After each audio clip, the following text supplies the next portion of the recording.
Do you want to develop consistent good habits like reading, going to the gym every day, learning new languages, or practicing new instruments? Or do you want to kick bad habits like eating unhealthy food, biting your nails, watching too much TV? Did you ever have a dream that was so big that you thought it was almost impossible to achieve? I've had those dreams. And while not every dream has become a reality, along the way I learned a powerful approach of picturing that has helped me achieve most. Since that day, I've had other dreams, other big dreams. And in each case, I would picture where I wanted to be, and I would visualize what I would be doing and who I would be doing with when I got there. As the saying goes, you can't make a basket if you never take the shot. I knew I would miss the shot sometimes, and the failure would dampen my spirit, but I would be better off for my efforts and I would be okay. People are addicted to all kinds of things, substances, but one of the greatest addictions, or rather the greatest addiction, you never read about it in the papers, because the people who are addicted to it don't know it.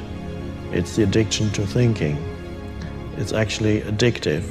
Can't stop thinking. It's like can't stop drinking, can't stop smoking, can't stop eating, can't stop thinking.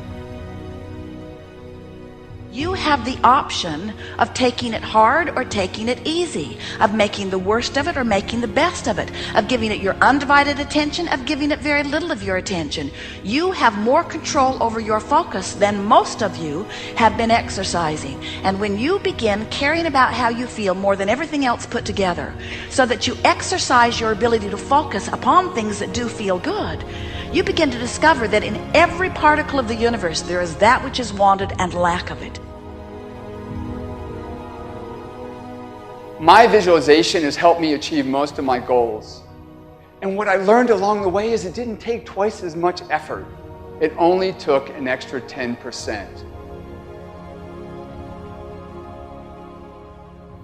When we fail, life continues as it is. We can stay in our comfort zone. Success, on the other hand, challenges us. It pushes us and it exposes us to rejection. How are we going to manage this new success? If you're not happy, you're not successful. If you're not enjoying yourself during the process of whatever it is you're trying to achieve, there's a problem.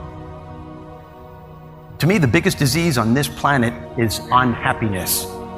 And the reason why people are unhappy is because we have a tendency to keep focusing, as I said, on what we don't have and what's not working in our lives, instead of allowing ourselves to shift our focus and our way of thinking. People always want to be like, follow your dreams, follow your dreams, follow your dreams. My dream was always to be a rap artist, right? But I had to get a job. So I had to focus on my job. And then I made money to follow my dream. One of the main reasons that people don't get what they want is because they don't actually figure out what it is. And the probability that you're going to get what would be good for you, let's say, which would even be better than what you want, right? Because, you might be wrong about what you want easily. But maybe you could get what would really be good for you. You have the freedom to think anything you want. You were born extremely confident. You came into this world knowing how wonderful you are.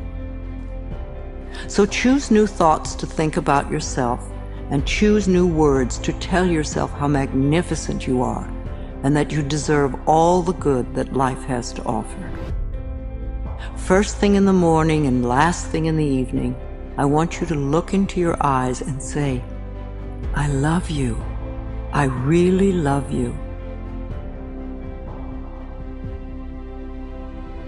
Your first goal, this is what I'm suggesting, your first goal when you open up your eyes should be to focus on the things that ignite your spirit and bring you joy. I want you to focus on the things that you appreciate in your life, the things that you're grateful for. I don't care who it is or what it is. Maybe it's the person lying next to you. Maybe you're thinking of your children. Maybe you're thinking of the dog or the cat lying by the side of the bed. A particular goal that you achieved. Maybe there's an event coming up on the weekend. Maybe Maybe you're meeting with your friends for lunch. You see, folks, it doesn't matter who it is or what it is. There's always something to be grateful for, to appreciate. And what I'm asking you to do in those few moments before you crank and get into your day is to focus on these things. Then why am I asking you to do this? Because an attitude of gratitude simply makes you feel good. And feeling good is the fuel that drives motivation. We've all made wrong choices and done things that we knew were not the best. It's one thing when other people do us wrong. We had a bad break. It wasn't our fault. We can have faith that God will restore. He'll pay us back. But when we bring the trouble on ourselves, when we blow it, it's easy to live in regrets, thinking that God's not going to help us. We made the mess. But here's the beauty. God knew you would mess up before He called you. He knew we would get off course, at times give in to temptation. He didn't base His plan for your life on you making perfect decisions.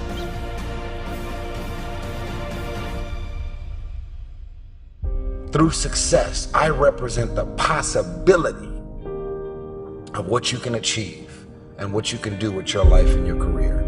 Other people's success represents the possibility of what you can do. Those are the records that you can sell. Those are the type of tours that you can do. Those are the kind of songs that you can produce and the songs that you can write. Those are the millions of dollars that you can get, or billions. Those are the type of architectural drawings and buildings that you can build. Those are the type of books that you can sell. Everybody else's success represents the possibility of what you could do.